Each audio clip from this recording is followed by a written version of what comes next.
Samantala bilang bagong chair ng Senate Committee on Foreign Relations, tinututukan ni Senador Erwin Tulfo ang kapakanan ng overseas Filipino workers. Kabilang ang paghikayat sa upskilling sa pamamagitan ng TESDA para sa mas maayos na working conditions. Yan ang ulat ni Denise Osorio.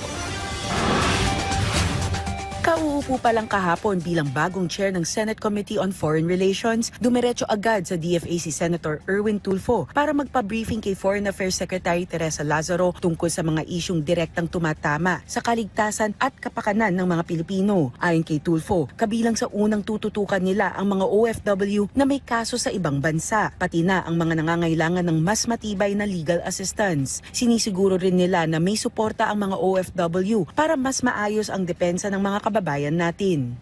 Tinaasan po namin doon sa DMW because DMW na humahawak niyan na mga magagaling po na abogado, yung mga de Campanilla po ang para mag-defend po sa mga kababayan natin on death row and yung may mga kaso.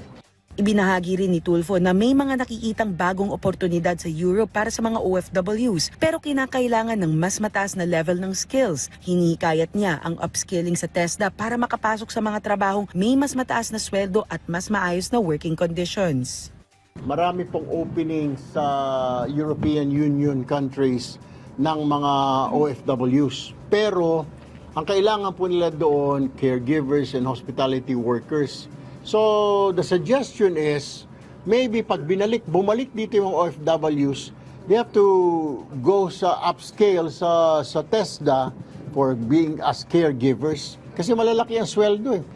Samantala, aminado si Tulfo na nakakaapekto sa takbo ng mga usaping pangdiplomasya ang nangyaring word war sa pagitan ng embahada ng China at ng ilang mga senador. Aniya, kailangan mag-ceasefire muna, lalo na para sa Code of Conduct na pinapabilis ng tapusin kasama ang ibang claimant countries.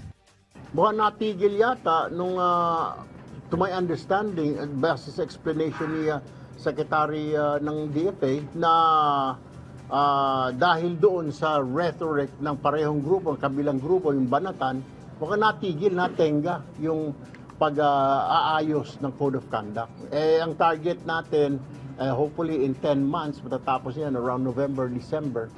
Kasabay nito, binanggit din ng senador na sa ilang pagkakataon, mas naging mahinahon ang galawan sa dagat habang nagpapatuloy ang mga resupply mission.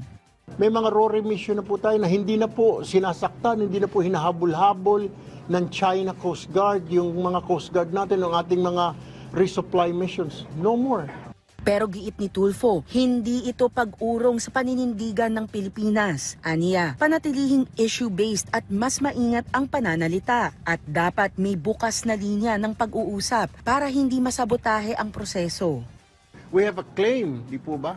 May claim ho tayo, hindi naman natin pwedeng itikom ang bibig natin at sabihin natin na tama na, di ba, pag sinabi sa atin. Di hayaan din ho natin sila sabihin lang, hindi, sa amin yan. Mga personal na lang siguro.